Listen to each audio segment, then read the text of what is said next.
Hello and welcome to the only Moon Knight guide that you are ever going to need. Today I will be showing you all the tips and tricks that you need to master Moon Knight. Moon Knight is a DPS who does an immense amount of damage. He has a wide variety of abilities which I am going to take you through today. I'm going to be showing you all the combos that you need to know, all the settings that you need, and just everything across the board. So without further ado, let's get right into it with his abilities. So first up we have our Crescent Dart. This is Moon Knight's left click. This shoots 3 shots ahead of you, 3 projectiles that bounce between enemies. They do 25 damage per shot, and one thing that is important to note is your damage fall off. So your damage fall off begins at 30 meters with 30% damage decrease, and then it will increase to 50% at 50 meters. So although you do want to stay back when playing Moon Knight, you don't want to be too far back because then you'll be severely decreasing your damage. Next up we have your right click, which is your Moonblade, which is a better version of your left click. It's essentially one projectile that will go in and do a lot more damage. It will do 80 damage. So it is one big blade that is going to do more damage than your left click does. It has the same fall off, however, so be aware of that. And next up we have our Moonlight Hook. Now your Moonlight Hook is your F. It will pull you towards it. I would generally recommend shooting this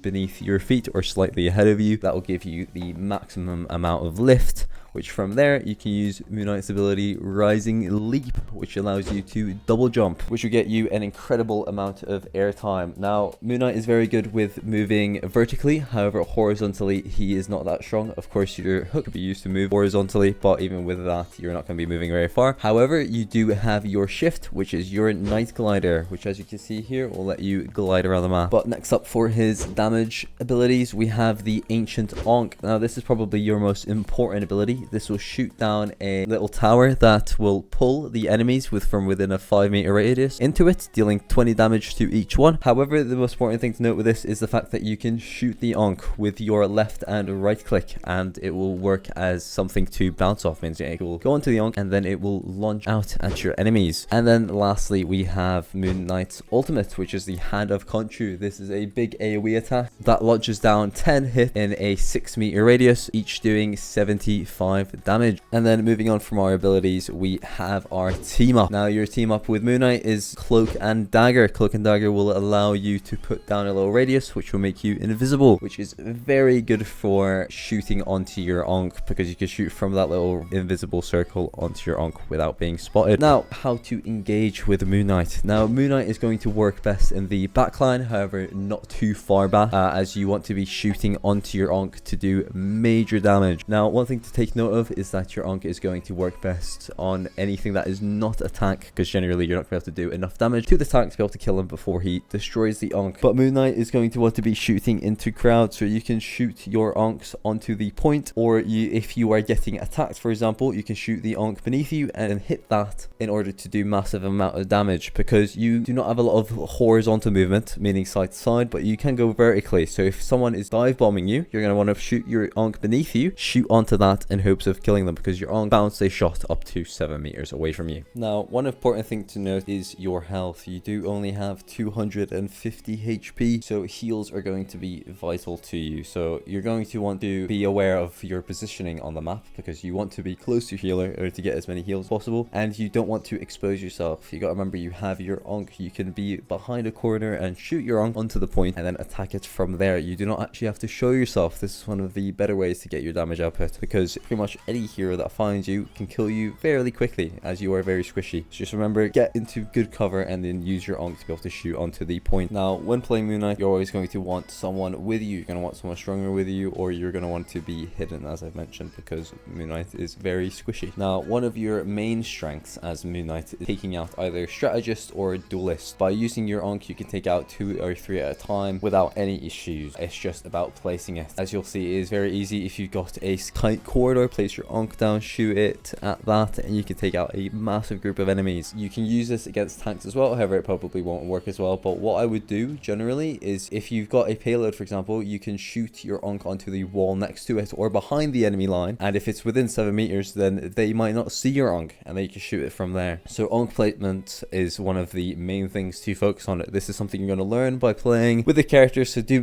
take note of the map layouts and the best places to put down your Ankh. Ankh. Now, one thing I like to mention with the hook is the fact that it is not very good for getting away from enemies. Should mainly be used in order to get yourself into a nice position, and if you are being attacked, your Ankh is what you want to be using. You want to place it down and you want to launch yourself up. Now you can do that with your hook, so you shoot it right beneath you, you go up and then you shoot that Ankh, but you're not really going to be able to get away with it, so just be aware of that. You want to get yourself into a nice position, and most likely you are going to have to fight if someone comes after you, not run away. Now, one good thing to mention about the Ankh is the fact that it does have travel time, meaning that you can shoot your Ankh and then you press your right click and your left click, and that means the second your Ankh's placed down, your right click and your left click are going to hit it, immediately doing massive damage. So what I recommend is every time you're shooting down your Ankh, you're going to want to use your right click if you have it, and your left click you're just going to want to spam onto it. This is going to give you the most amount of damage possible. Now, one big thing is don't get greedy while playing Moon Knight. Get the kills that you can get with your Ankh, get the hits that you can get, and then move back, because you are very squishy. You need your team to regroup when possible, get your kills, and then get out of there. Make sure that you are in an optimal position at all times, because if you get a full team pushing you, you will not survive. You do not have the mobility to withstand that. Now, one big thing to notice with the Ankh as well is the fact that it does pull in enemies, so it is a great way to group people up and then killing them. So if you have a few duelists or strategists spread out a little bit, not only will it make it easier for your team to hit them, but you will be able to do massive damage by shooting that Ankh. And even if you miss the Ankh and you hit one of them, it will still bounce around. Now, one important thing to note is that with your left and right click, that you can headshot with both of them. So if you are going to be shooting directly onto a target, shoot their upper half. However, this is generally not going to apply if you are shooting an Ankh, because it will shoot out for you. But if you are shooting them directly, you're going to want to aim for their heads. Now, one big thing to note about your Ankh as well is the fact that it will work great against characters like Doctor Strange or Magneto, because you can place it behind their shields and still hit them. So whilst your team is firing from the front, you're going to be hitting from the back, so no matter what, they will be taking massive amounts of damage. A very good combo when using your ultimate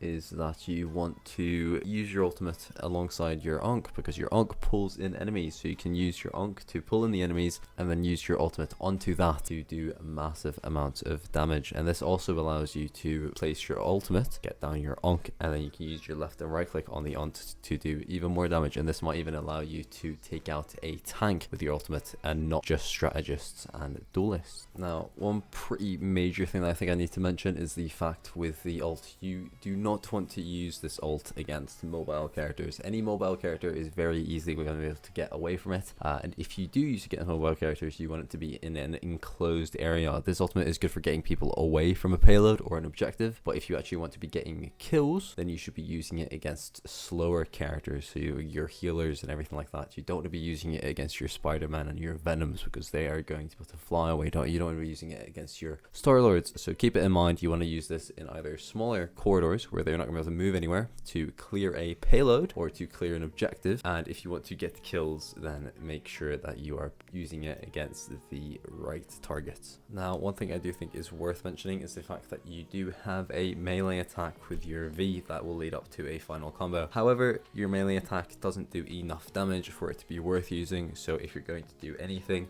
if you are in range for a melee attack, you should be popping down your Ankh and using that to get damage. And even if you don't have your Ankh, just trying to aim onto your target and using your left and right click is going to get you a better damage output than trying to use your melee, seeing as if you are in melee range, most likely you are already dead. Even in the absolute worst case, it is better to try and just run than using that melee attack. Now, one big focus with the Ankh, if you're going to be going against a tank, I would generally recommend that you go for a tank that is targeting someone else. If you pop it behind a tank's back while he's chasing someone around, you are going to be able to do massive damage, and then your team is also going to be hitting that tank. So that is what I would say is probably the best use if you want to take out a tank. Get it behind their back when they don't see you. I mean, this could work for in a variety of ways. Generally, always you're going to want to be placing your Ankh somewhere where the enemy team isn't going to see it or isn't going to notice it for a long time. And when it comes to positioning, I would always recommend that you try to find high ground. High ground is going to be your best friend. Either you're going to want high ground or you're going to want it to be behind members of your team. You do not want to be out in the open, because that is just going to get you killed, because especially when you have high ground, for someone to come and attack you, they're going to need to come up to where you are, in which case you could place down an Ankh beneath you and you can do major damage that way. One thing that you can do, if you have a good position and you've got an Ankh on the point where it is that you're attacking, you can always pop down another one beneath you. So so that you have that one ready, so that if someone comes up, you can just shoot that one to get them killed. And one final thing to mention about flying characters, which just sort of contradict what I was saying before, is the fact that if a flying character is next to a wall, then you have a great chance to take them out, because your Ankh does stick to walls. You can place it on the wall and take them out that way. So you are not completely useless against flying characters. It is mainly if they are not next to any object where your Ankh can stick to. So in summary, Moon Knight is extremely good DPS. You just need to be able to position yourself and your Ankhs correctly, and you will be dominating every single game that you play. So I hope you enjoyed this video. That is it from me. If you did, please leave a like and subscribe. It will greatly help out the channel. And if you'd like, please comment on what guide I should make next, and I will get it out there for you. So I hope you all enjoyed, and I'll see you next time.